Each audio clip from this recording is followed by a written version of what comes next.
नमस्कार यो हो समाचारमा स्वागत छ। म दिपेश घिमिरे। म मेनुका श्रेष्ठ। सुरुमा अहिलेसम्मका प्रमुख समाचार।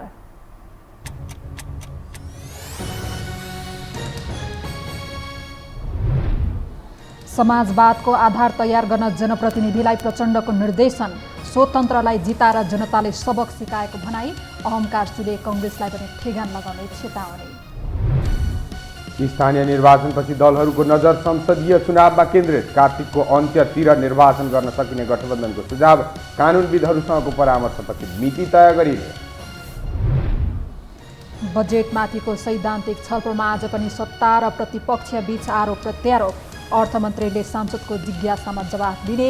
राष्ट्रिय सभामा भने छलफल सकियो। अस्ट्रेलियामा अन्तिम मत परिणाम नआउँदै लेबर पार्टीलाई स्पष्ट बहुमत। 13 महिलासहित 30 मन्त्रीलाई तोकियो जिम्मेवारी। मुस्लिम महिला पनि क्याबिनेटमा समावेश। र फुटबलमा 2 महादेश विजेता इटली र अर्जेन्टिना बीच आज राति प्रतिस्पर्धा हुँदै तेस्रो संस्करणको उपाधि जित्ने दुवै देशको लक्ष्य।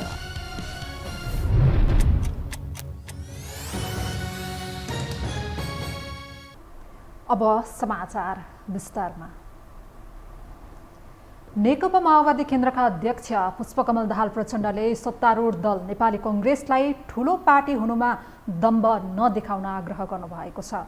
आज काठमाडौँमा आयोजना भएको माओवादी केन्द्रबाट जितेका स्थानीय तहका जनप्रतिनिधिका लागि अभिमुखीकरण कार्यक्रमको उद्घाटन सत्रलाई सम्बोधन गर्दै अध्यक्ष प्रचण्डले नेपाली कांग्रेसलाई निर्वाचनमा ठूलो दल भएकोमा दम्भ र अहंकार नदेखाउन आग्रह गर्नुभएको हो।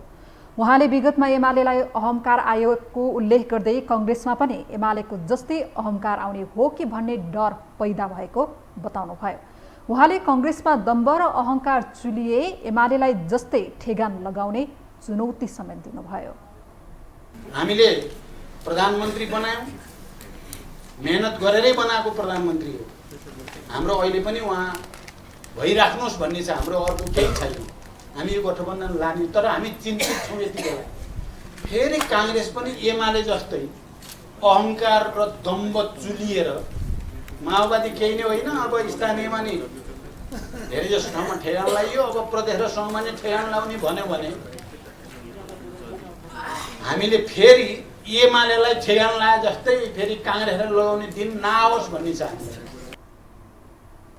अध्यक्ष प्रचण्डले काठमाडौँ र धरानमा स्वतन्त्र उम्मेद्वारलाई जिताएर जनताले माओवादी केन्द्रलाई सबक सिकाएको बताउनुभयो। निर्वाचन जित्ने स्वतन्त्र उम्मेद्वारहरूले माओवादीको जस्तो कुरा गरेका कारण जनताले मत दिएको उहाँले जिकिर गर्नुभयो।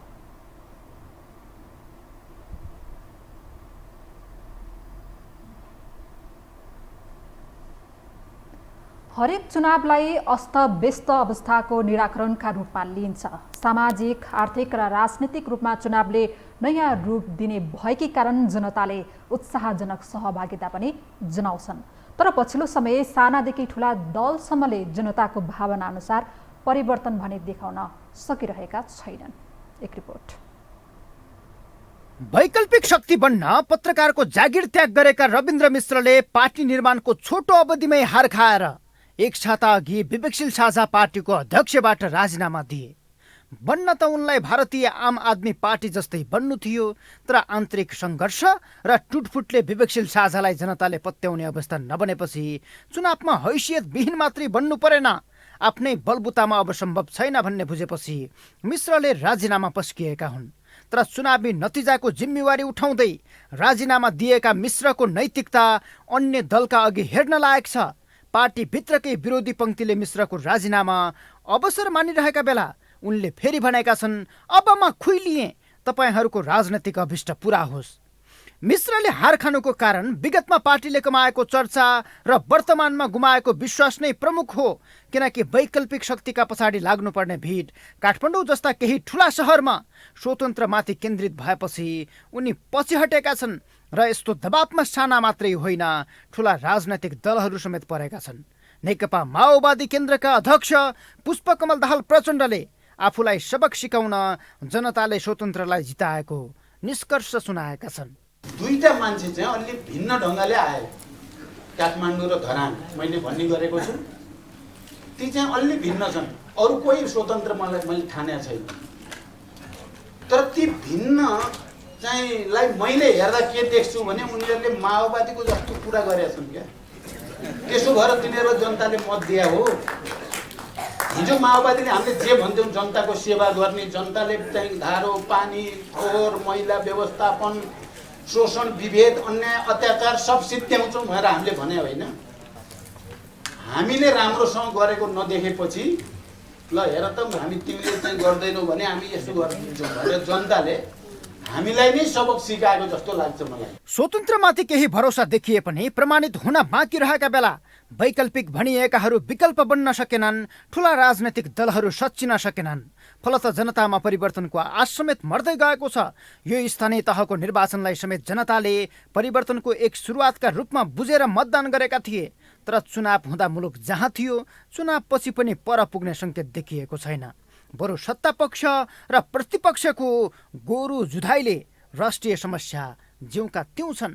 उहाँहरूबाट यो देशको लागि जनताको लागि केही पनि हुँदैन भनेर सिकेपछि र अहिले आएर के देखियो भने यो निर्वाचनले पनि बहुदलीय व्यवस्था, यो संसदीय व्यवस्था नै असफल भयो भन्ने देखायो। अलिकति संविधान असफल भयो, राजनीतिक दलहरू असफल भए, नेताहरू असफल भए।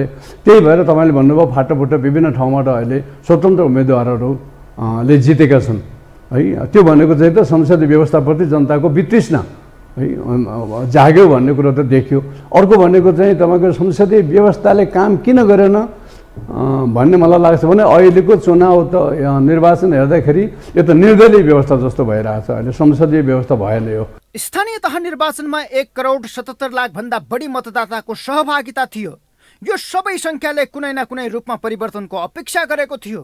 मताधिकारको उद्देश्य अनुसार नै राजनैतिक नेतृत्व चलिदियोस् भन्ने उनीहरूको चाहना पनि छ। तर राष्ट्रिय समस्या निराकरणका लागि दलहरू एक ठाउँमा उभिन सकेका छैनन्। आफ्नै स्वार्थ अनुकूलका दलहरूले लगातार जनताको मतको भने अपमान गरिरहेका छन्। फलत देशको सामाजिक आर्थिक र राजनैतिक अवस्था चौपटपूर्ण बनेको छ। यो हो टेलिभिजनका लागि सन्तोष बिके थापा, काठमाडौँ। देशभक्त जनगणतान्त्रिक मोर्चा नेपालका अध्यक्ष सीपी गजुरेलले प्रधानमन्त्री शेरबहादुर देउवा कार्तिक मसान्तभित्र सङ्घीय निर्वाचन सम्पन्न गरिसक्ने पक्षमा रहेको बताउनु भएको छ। अध्यक्ष गजुरेलले माओवादी केन्द्रका अध्यक्ष पुष्पकमल दाहाल सङ्घ र प्रदेशको चुनावमा एमाले अध्यक्ष केपी ओलीसँग सहकार्य गरेर जाने हो कि भन्ने डरले पनि प्रधानमन्त्री देउवा सो निर्वाचन छिटो सम्पन्न गराउने पक्षमा रहेको तर्क गर्नुभएको हो। पेट्रोलियम पदार्थ लगायत दैनिक उपभोग्य वस्तुमा गरिएको मूल्य वृद्धिको विरोधमा आज काठमाडौँको माइती घर मण्डलामा आयोजित विरोध प्रदर्शनमा बोल्दै उहाँले चुनाव जित्नका लागि जनतालाई खुसी बनाउने गरी सरकारले आगामी आर्थिक वर्षको बजेट ल्याएको दावी समेत गर्नुभयो। अध्यक्ष गजुरेलले चुनावमा धाँधली गरेर जित्नका लागि सरकारले कर्मचारीहरूको तलब 15% वृद्धि गरेको जिकिर समेत गर्नुभयो।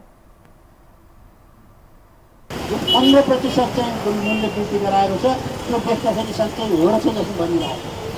अहिले 15% चाहिँ यहाँ कर्मचारीलाई मूल्य के अरे तलब बढाउनु पर्ने आवश्यकता के थियो? अध्यक्ष गजुरेलले भारतीय विद्युतीय गाडी कम्पनीहरूसँग कमिसन खाएर सरकारले पेट्रोलियम पदार्थको खपत कम गर्न विद्युतीय गाडीको सञ्चालनमा जोड दिने गरी बजेट ल्याएको आरोप समेत लगाउनुभयो।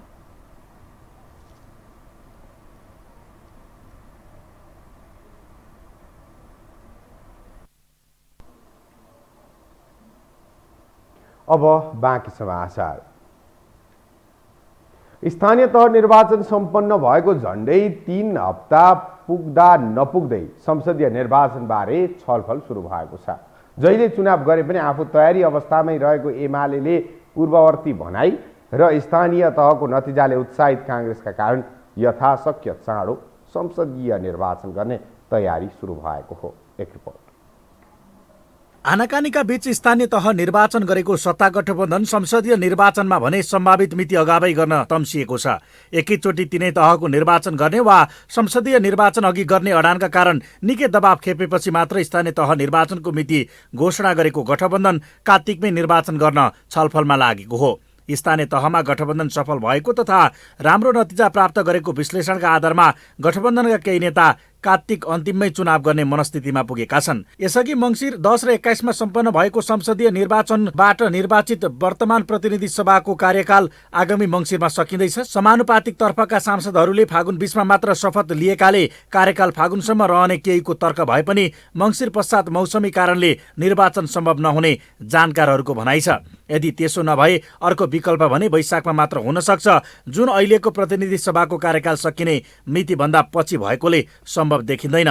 यावत कारणले मङ्सिरसम्ममा निर्वाचन गर्नै पर्ने बाध्यता रहेकोले यथाशक्य चाँडो निर्वाचन गर्ने पक्षमा प्रधानमन्त्री शेरबहादुर देउवा देखिएका हुन्। त्यसो भए स्थानीय चुनाव परिणामले तातिएको माहौल तथा वाम दलहरूबीचको तिक्तता पनि प्रयोग गर्न सकिने उनको बुझाइ छ। अर्कातर्फ वाम गठबन्धनका कुरा समेत बहसमा आएकाले देउवा रात रहे अग्राख पलाउने डरमा देखिन्छन्। गठबन्धन सफल भएको माओवादी केन्द्रका अध्यक्ष पुष्पकमल दाहाल प्रचण्डको भनाइले तत्काल वाम गठबन्धन नहुने विश्वासमा देउवा रहे पनि माओवादीको सुधारिएको हैसियत र विगतको उदाहरणले भने पूर्ण विश्वास गर्ने अवस्थामा उनी छैनन्। यही कारण कार्तिक मसान्तभित्र संघीय निर्वाचन सम्पन्न गरिसक्ने पक्षमा देउवा देखिएका हुन्। शेरबहादुर देउवा चाहिँ अर्को चुनाव फेरि चाँडै गर्ने पक्षमा, कार्तिक मसान्तसम्म चाहिँ चुनाव गरिसक्नु, किनभने गठबन्धन अहिलेसम्म कायम छ। फेरि प्रचण्ड चाहिँ म ओलीतिर सर जान्छु भनेर भन्न थालेको हुनाले नफुत्किएर ओलीतिर जाने हो कि गइहाल्यो भनेदेखि चाहिँ चुनाव जितिँदैन, सरकारमा आउन सकिँदैन। त्यसकारण अब ढिलो गर्नु हुँदैन, चाँडै चुनाव गराउनु पर्छ भनेर ऊ लाग्यो।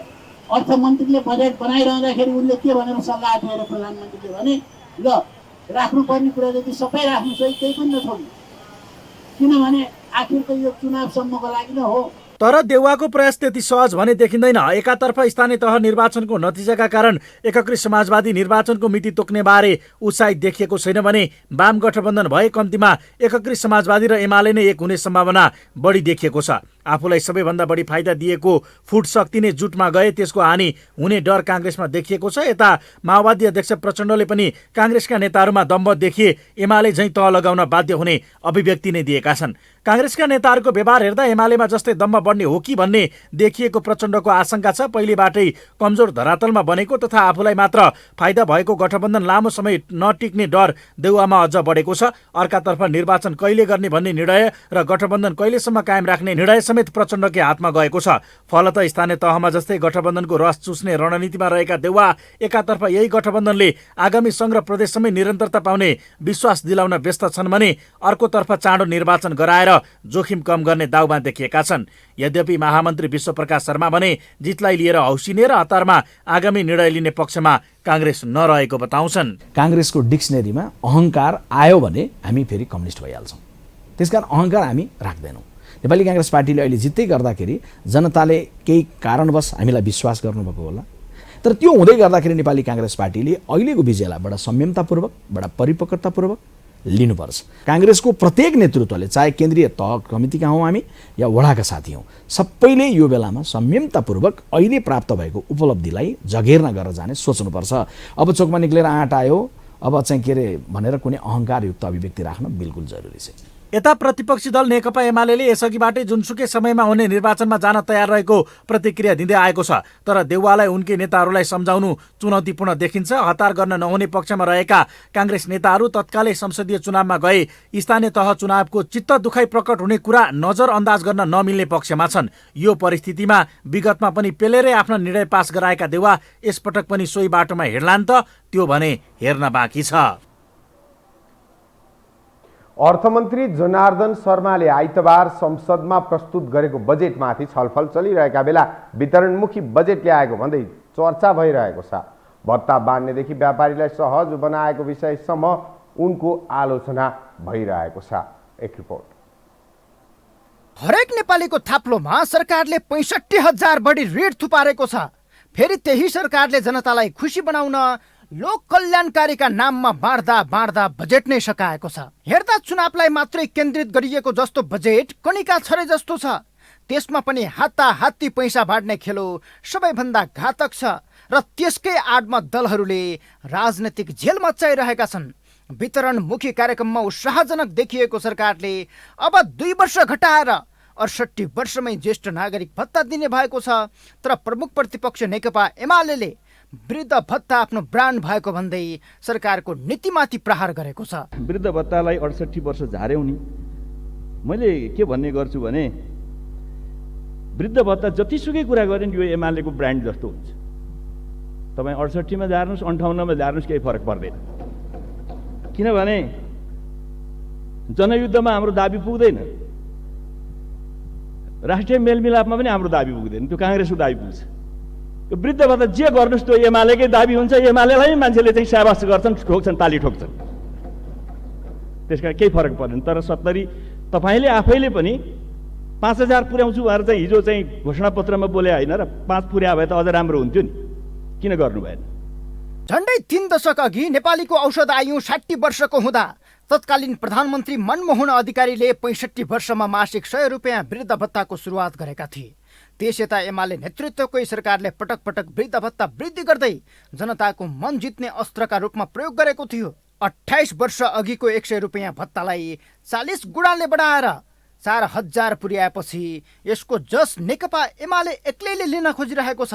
यसै कारण एमाले नेताहरूले यसलाई आफ्नो ब्रान्ड मानिरहेका छन्। तर नेपाली कङ्ग्रेस नेतृत्वको सरकारमा माओवादीबाट अर्थमन्त्री बनेका जनार्दन शर्माले नेपालीको औषध आयु 71 वर्ष पुगेका बेला वृद्ध भत्ता पाउने समय नै घटाएर 68 वर्षमा झारिदिएका छन्। यसले लोकप्रिय बन्नकै लागि हाताहाती बजेट बाँड्न प्रतिस्पर्धा चलाएको देखाउँछ। तर स्रोतको जोहो कसरी गर्ने सरकार अन्डोलमा छ, किनकि अहिले 68 वर्ष माथिका 18,27,000 वृद्ध छन्। यसअघि 70 वर्ष माथिकालाई वृद्ध भत्ता बाँड्दा 66 अर्ब खर्च हुँदै आएको थियो। अब त्यसमा 20 अर्ब आर्थिक बोझ थपिने भएको छ। उस्तै गरी सरकारले सुत्केरीलाई 5000 का दरले पोषण भत्ता दिने घोषणा गरेको छ, तर स्रोतको जोहो गरिएको छैन। बजेटको आकारै ज्यादै ठुलो छ। सँगै आएर चाहिँ जुन किसिमको स्रोतको व्यवस्था गरिएको छ त्यसमा पनि ऋण, चाहे त्यो बाह्य ऋण आन्तरिक ऋण दुवै मिलाएर चाहिँ ऋणमा अत्यधिक चाहिँ निर्भर गरिएको छ। र जसरी तपाईँको छरेर होइन, जसरी छरेर तपाईँको यो बजेट विन्यास बजेटमा चाहिँ कार्यक्रमहरू परियोजनाहरू जसरी छरेर राख्नु भएको छ, त्यो हिजो नीति र कार्यक्रममा तपाईँले भनेका कुराहरूसँग पनि त्यो तालमेल खाँदैन। सामाजिक सुरक्षा अन्तर्गत विभिन्न शीर्षकमा भत्ता, विभिन्न तबका र क्षेत्रका व्यक्तिका लागि अनेक सहुलियतको घोषणा र कर्मचारीको तलब वृद्धि लगायतका विषयले सबैको ध्यान खिचेको छ। त्योभन्दा बढी लाभ व्यापारीहरूलाई मिल्ने प्रबन्ध बजेटमा गरिएको छ।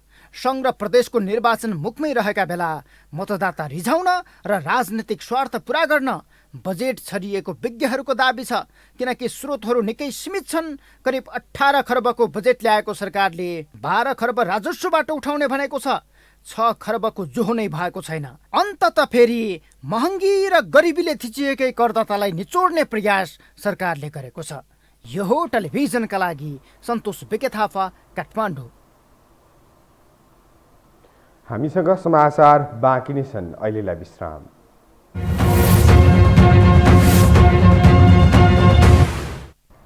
विश्रामपछि स्वागत छ। अब बाँकी समाचार। सङ्घीय संसदमा आगामी आर्थिक वर्षको बजेटमाथि आज पनि सैद्धान्तिक छलफल भएको छ। सधैँझै आजको छलफलमा पनि सत्ता पक्षका सांसदले बजेटको बचाउ गरेका छन् भने प्रतिपक्षी दलका सांसदले चर्को विरोध गरेका छन्। एक रिपोर्ट। राष्ट्रिय प्रजातन्त्र पार्टी राप्रपाका अध्यक्ष राजेन्द्र लिङदेनले बजेट जनता लोभ्याउने ललिपप मात्रै भएको बताएका छन्। बुधबारको प्रतिनिधि सभा बैठकमा बोल्दै सांसद लिङदेनले बजेटले मुलुकलाई कुनै अग्रगतिमा नलैजाने भन्दै सत्तारूढ दलहरूले चुनावी खर्च जुटाउने कार्यक्रम बजेटमा राखेको आरोप लगाए। हदबन्दी भन्दा बढी जग्गा भएका उद्योगले ऋण लिन पाउने र टाट पल्टने अवस्थामा बिक्री वितरण गर्न पाउने व्यवस्थाले सोझै अनियमिततालाई प्रश्रय दिएको उनको भनाइ छ। यो अहिलेको बजेट इमान्दारीपूर्वक भन्नुपर्छ कि यसले हाम्रो जीवनमा परिवर्तन गर्न सक्दैन। देशमा अहिले जुन प्रकारको आर्थिक सङ्कट देखिँदै गएको छ, जुन प्रकारको मूल्य वृद्धि देखिँदै गएको छ, त्यसलाई रोक्नेतर्फ यो बजेट उन्मुख छैन। यो बजेट केवल निर्वाचन लक्षित छ। यता लोकतान्त्रिक समाजवादी पार्टी नेपालका सांसद विमल प्रसाद श्रीवास्तवले त आगामी आर्थिक वर्षभित्र वीरगञ्जमा चिनी मिल सञ्चालन भएमा आफ्नो नामको एउटा घर सरकारको नाममा पास गरिदिने घोषणा नै गरेका छन्। बजेटमा कृषि औजार कारखाना र चिनी मिल सञ्चालन गर्ने उद्घोष हुनु स्वागतयोग्य भएको बताएका उनले बजेट झारा टार्ने किसिमले मात्रै ल्याइएको बताए। यदि यो साल वीरगञ्जमा कृषि औजार कारखाना र चिनी मिल सञ्चालन हुन्छ भने म त्यति सम्पन्न व्यक्ति होइन, मसँग पैसा पनि छैन, तर यो दुईवटा सञ्चालन भयो भने मेरो नाउँको एउटा घर छ, त्यो घर या त सरकारको नाममा पास गरिदिन्छु अथवा त्यो घर बेचेर भए पनि 1 करोड 1.5 करोड जति पैसा हुन्छ म यो सरकारलाई वीरगञ्जको चिनी मिल र कृषि औजार कारखाना सञ्चालनको लागि त्यो फन्डमा म आफ्नो व्यक्तिगत रूपले सहयोग गर्ने आज यो सभामा म प्रतिज्ञा गर्दछु। यता नेकपा माओवादी केन्द्रका सांसद शक्तिबहादुर बस्नेतले भने बजेटको प्रतिरक्षा गरेका छन्। बजेटलाई श्रेयको दौड नबनाउन प्रतिपक्षसँग आग्रह गरेका उनले अर्थमन्त्रीद्वारा प्रस्तुत बजेटका हरेक बुदाको नियत के हो भनेर सोध्ने छलफलले कतै नपुगिने बताए। उत्पादन वृद्धि, रोजगार र अभिवृद्धि सहित आत्मनिर्भर अर्थतन्त्रलाई प्राथमिकताको केन्द्रमा राखेर बजेट प्रस्तुत गरिएको बस्नेतको भनाइ छ। बजेट त श्रेयको दौड होइन, यो राष्ट्रिय हित, जनताको हितलाई केन्द्रभागमा राखेर प्रस्तुत गर्नुपर्ने विषय नै हो। त्यसकारण यहाँ कसले कति श्रेय लिने भन्ने अघि यहाँ मान्यज्यूहरू भन्दै हुनुहुन्थ्यो, त्यो त्यतातिर त्यो श्रेयको दौडमा दौडिने विषय बजेट होइन। हामीले बजेटलाई त्यस्तो बनाइनु पनि हुँदैन। अब पपुलिस्ट बजेटको कुरा पनि भइरहेको छ, फुलको आँखामा फुलै संसार भन्ने कुरा पनि होला। के विषयमा पपुलिस्ट आश अथवा सपना देख्ने कुरालाई पपुलिस्ट हो भने सपना त देख्नै पर्दछ। अर्थमन्त्री जनार्दन शर्माले संघीय संसदमा गत आइतबार बजेट प्रस्तुत गर्नुभएको थियो। मंगलबारबाट बजेटमाथि सैद्धान्तिक छलफल सुरु भएको हो। सांसदले उठाएका प्रश्नको जवाफ सम्बन्धित मन्त्रीले दिएपछि बजेट निर्णयार्थ प्रस्तुत गरिनेछ।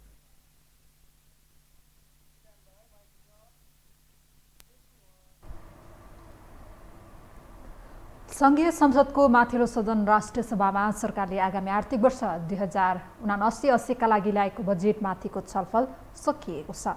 सरकारले जेठ 15 गते दुवै सदनको संयुक्त बैठकमा प्रस्तुत गरेको बजेटमाथि राष्ट्रिय सभामा छलफलका क्रममा सांसदहरूले राखेका प्रश्नबारे आज अर्थमन्त्री जनार्दन शर्माले जवाफ दिनुभएको छ। सांसदहरूले उठाएका प्रश्नमा अर्थमन्त्रीले जवाफ दिने क्रम सकिएपछि बजेटमाथिको सामान्य छलफल सकिएको हो।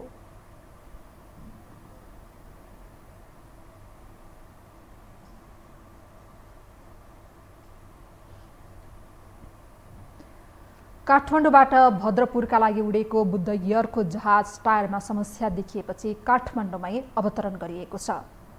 आज 10:43 उडेको जहाज टायरमा समस्या देखिएपछि बीचबाट काठमाडौँ फर्किएको त्रिभुवन विमानस्थल नागरिक उड्डयन कार्यालयका प्रवक्ता टेकनाथ सिटौलाले जानकारी दिनुभयो।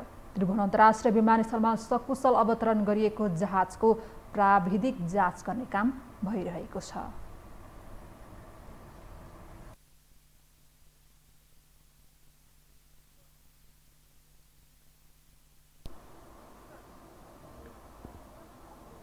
अब बाँकी समाचार। यस वर्षको मनसुन छिट्टै सुरु हुने मौसमविदहरूले बताएका छन्। भारतको केरलामा मनसुन सुरु भइसकेको र अब छिट्टै नेपाल भित्रिने अनुमान मौसमविदहरूले गरेका छन्। जल तथा मौसम विज्ञान विभागको मौसम पूर्वानुमान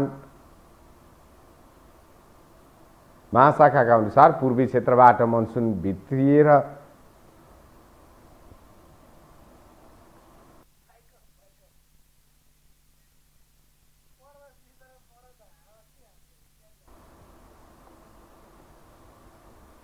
नेपालबाट मनसुन भित्रिएर पश्चिम नेपालबाट बाहिरिने गर्छ। अंग्रेजी महिनाको जुन, जुलाई, अगस्त र सेप्टेम्बर महिनालाई मनसुनको अवधि मानिन्छ। यो 4 महिनाको अवधिमा नेपालका अधिकांश भागमा सरदरभन्दा धेरै वर्षा हुने प्रक्षेपण गरिएको छ। सामान्यतया 1500 मिलिलिटर पानी पर्ने मौसमविदहरूले बताएका छन्। जल तथा मौसम विज्ञान विभागको मनसुन आकलन प्रतिवेदन अनुसार प्रदेश 1 को उत्तरी भूभाग, मध्य प्रदेशको अधिकांश भूभाग र बागमती प्रदेशका दक्षिणी भूभागहरूमा सरदर वर्षा हुने प्रक्षेपण छ। बाँकी भूभागहरूमा भने सरदरभन्दा बढी वर्षा हुने सम्भावना 65% सम्म रहेको प्रतिवेदनमा उल्लेख गरिएको छ। फोहोर व्यवस्थापन गर्न नसक्दा काठमाडौँ महानगर फेरि पनि दुर्गन्धित बन्दै गएको छ। सिसडोलवासीको माग सम्बोधन गर्न ढिलाइ भएपछि काठमाडौँको चोक चोकमा फोहोरको थुप्रो देखिन सुरु भएको छ। एक रिपोर्ट। जथाभावी फोहोर नफालौं, सभ्य नागरिकको परिचय दियौं नारा नजिकै देखिएको दृश्य हो यो। काठमाडौँ महानगरपालिकाको सडकमा थुप्रिएको फोहोर उठ्न नसकेको 5 दिन भइसक्यो। जसको परिणाम दृश्यमा देखिएको हो। महानगरले फोहोर व्यवस्थापन गर्न नसक्दा सिङ्गै सहर दुर्गन्धित बनेको छ। एकातिर वर्षायाममा फैलिएको फोहोरको दुर्गन्धले रोग फैलिने डर बढेको छ भने अर्कातिर हिँडुल गर्नमा समेत शास्ति खेप्न परिरहेको छ। महानगरमा फोहोर उठ्न नसकेको यो नै पहिलो पटक भने होइन। यस्तो समस्या वर्षै पछि आउने गर्छ। गत फागुनदेखि हालसम्म मात्रै झन्डै 55 दिन जति फोहोर उठ्न सकेको छैन। जेठ 14 गतेदेखि त झन् फोहोर उठाउने कार्य ठप्प नै भयो। आखिर किन वर्षै पछि महानगरमा यस्ता खाले समस्या देखा पर्छन् त? अवरोधको इतिहास चाहिँ अब लामै छ तपाईँको होइन। यो चाहिँ सडकदेखि लिएर त्यहाँसम्म जाने सडकदेखि लिएर तपाईँको चाहिँ अब यहाँ ट्रान्सफर स्टेसन कलेक्सनदेखि लिएर जाने एक्सेस रोड र विसर्जन गर्ने स्थलसम्म विभिन्न ठाउँमा अवरोधहरूको सामना गर्नुपर्छ। फोहोरले चाहिँ त्यो आफ्नो यात्रा तय गर्दा गन्तव्य स्थानसम्म पुग्दाखेरि धेरै ठाउँमा चाहिँ अवरोधहरूको चाहिँ सामना गर्नुपर्छ र सबभन्दा धेरै समय चाहिँ तपाईँको बाटोको अवरोधको कारणले मुख्य राजमार्गमा चाहिँ कालोपत्रे हुनुपर्ने माग राखेर स्थानीय बासिन्दाले धेरै लामो समय चाहिँ तपाईँको चाहिँ त्यहाँ अवरोध भयो। महानगरपालिकामा भर्खरै निर्वाचित भएर नयाँ मेयर पनि आइसकेका छन्। काठमाडौँलाई स्वच्छ हराभरा व्यवस्थित सहर बनाउँछु भनेका मेयर बालेन्द्र शाहले यसलाई चुनौतीको रूपमा लिएका पनि छन्। जुन महानगरको फोहोर व्यवस्थापनको समस्या समाधान नभएसम्म अबिरमाला नलगाउने अभिव्यक्तिबाट नै थाहा हुन्छ। त्यस्तै निर्वाचित जनप्रतिनिधि पनि बैठक भत्ता नलिने, केबल कार जडान गरी फोहोर व्यवस्थापन गर्ने जस्ता वडाध्यक्षको सुझावले यसलाई प्राथमिकतामा राखेको छ। तर महानगरको फोहोर विसर्जन गर्ने ठाउँ सिस्टोलवासीले आफ्ना माग पुरा नभएसम्म फोहोर फाल्न नदिने अडान राखेपछि पहिलो गाँसमा नै ढुङ्गा लागेको छ। बासिन्दाले सब फालेका फोहोरहरू चाहिँ यहाँ ल्याएर यसरी जनतालाई चाहिँ दुःख दिएर फोहोर व्यवस्थापन नहुँदा काठमाडौँ सहर कुरूप त देखिएको छ नै, साथै यसले महानगरवासीलाई पनि कम पिरोलेको छैन। घर नजिकै फोहोर थुपारिँदा स्वास्थ्यमा नै नराम्रो असर पुगेको उनीहरूको गुनासो छ। अब राति यहाँ इटान्ने बासिन्दाले नि म हरिप्रसाद पोखरेल यहीँ रातोपुल बस्ने बासिन्दा हो। फोहोर नउठाएको त अब यहाँका जनताहरूले यहाँ छिमेकी नजिकहरूले राति 10 बजे 12 बजे 2 बजे बिहान 7 बजे 8 बजे ल्याएर थोपार्छन्। 7-8 बजे पनि होइन, बिहान 6 बज्ने बेलामा ल्याइसकेका हुन्छ सबैले। यही बाहिरबाट ल्याएर आफू व्यक्तिले ल्याएर थोपारेर मात्र यो यस्तो भएको नथोपार्ने हो भने यहाँ केही पनि हुँदैन थियो। 3-4 दिन भइसक्यो फोहोर उठेको छैन। होइन, असर त निकै परेको छ। यहाँका झिँगा गएर हाम्रो माथि सबै छाना ऊ घर घरमा कोठा कोठामा छिरिया छ। खाना गर्नु ऊ दूषित भएको छ। त्यो त भइरहेको छ नि। अब यहाँ हामी बस्ने मान्छेले त्यसो भनेर मात्रै अलि हुँदो रहन्छ। समस्या समाधान सबैको चल्नुपर्ने रहेछ। त्यसले गर्दाखेरि अहिले यो नउठेको चाहिँ 4 दिन भयो, नत्र भए यो सिस्टोल लाने गरेको थियो। सिस्टोल जुन दिन बन्द भयो त्यो दिन बन्दै छ। यहाँ फोहोर व्यवस्थापनका लागि सिस्टोलवासीको माग पुरा गर्नु अनिवार्य छ नै, तर यो माग पुरा गर्न महानगर एक्लैको पहलले मात्रै पनि सम्भव छैन। यसका लागि विभिन्न मन्त्रालयको समन्वयकारी भूमिका रहेको देखिन्छ। तत्कालीन समस्या समाधान गर्न शहरी विकास मन्त्रीको अध्यक्षतामा उच्चस्तरीय समन्वय समिति गठन गरिएको छ। समितिले तत्काल काम थाली महानगरको फोहोर व्यवस्थापन गर्न आजको आवश्यकता देखिन्छ। यो हो टेलिभिजनका लागि क्यामेरामा शिरज श्रेष्ठका साथ निरज कोइराला, काठमाडौँ। अब पालो आर्थिक समाचारको।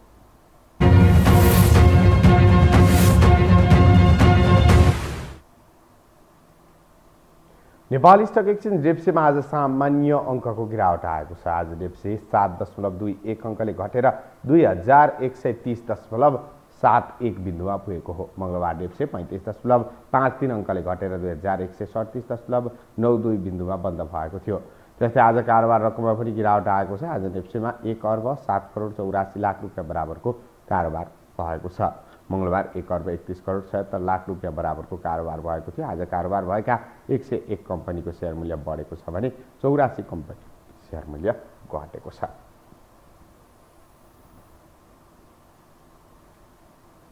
हामीसँग अन्तर्राष्ट्रिय र खेल समाचार बाँकी नै छन्। अहिलेलाई विश्राम।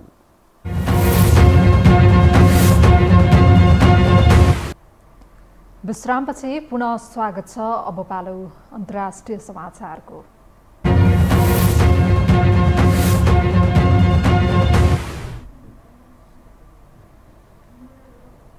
अस्ट्रेलियाको नयाँ सरकारले आज कीर्तिमानी राख्दै पहिलो पटक मुस्लिम महिलासहित 13 जना महिलालाई मन्त्रीको रूपमा शपथ खुवाएको छ। गभर्नर जनरल डेभिड हर्लेद्वारा राजधानी क्यानबेरामा आयोजित समारोहमा नयाँ प्रधानमन्त्री एन्थोनी अल्बानिसले मध्ये वामपन्थी लेबर पार्टीको नेतृत्वमा 11 दिनपछि शपथ कार्यक्रम गरेको हो। नयाँ सरकारमा नियुक्त भएका 30 मन्त्रीमध्ये झन्डै आधा महिला छन्। मुख्यमन्त्री परिषदको भूमिकामा पनि 23 मध्ये 10 स्थानमा महिला मन्त्री नियुक्त गरेर अस्ट्रेलियाले रेकर्ड राखेको छ।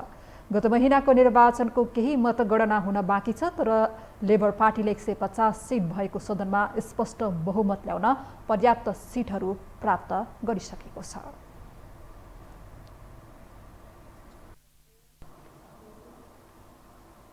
अब पालो खेल समाचारको।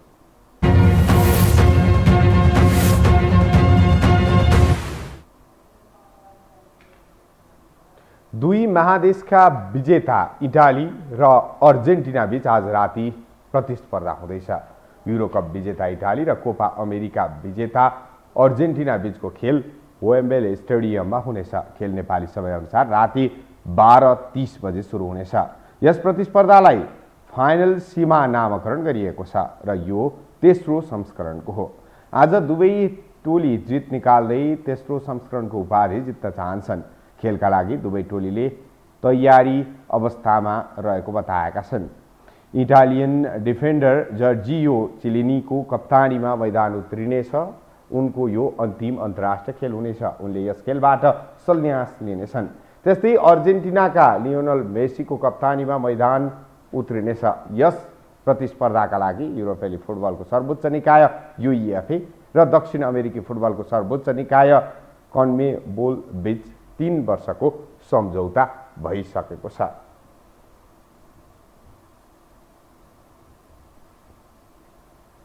अब मौसम सम्बन्धी जानकारी।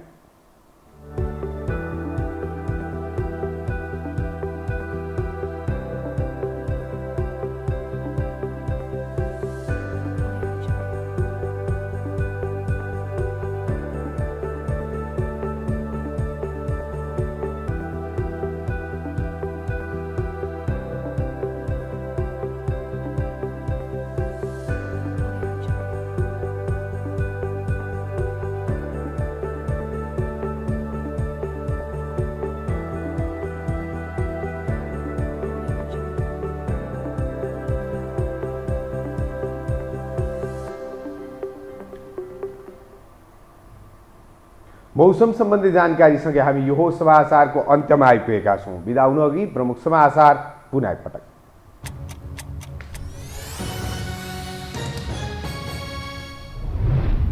समाजवादको आधार तयार गर्न जनप्रतिनिधिलाई प्रचण्डको निर्देशन। स्वतन्त्रलाई जिताएर जनताले सबक सिकाएको भनाइ।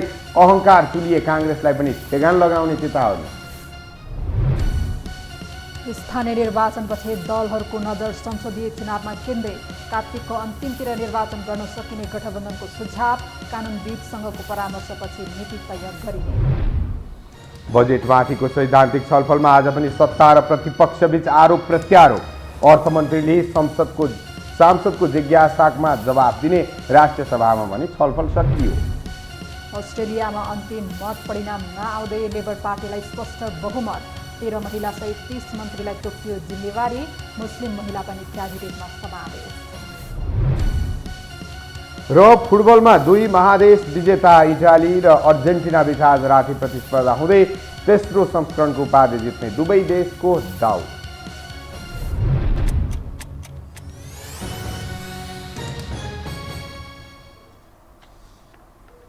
हवस् त यो समाचार सकियो। समाचार बुलेटिनका साथै यो टेलिभिजनका सम्पूर्ण कार्यक्रम यो टेलिभिजन.com, यो खबर.com, युट्युब र फेसबुकमा पनि पढ्न र हेर्न सक्नुहुनेछ। मोबाइलमा यो टिभी एप डाउनलोड गरी हामीलाई प्रत्यक्ष हेर्न सक्नुहुनेछ। तथ्यसहितको निष्पक्ष समाचार तथा मनोरञ्जनका लागि हेर्दै रहनुहोला यो टेलिभिजन। नमस्कार।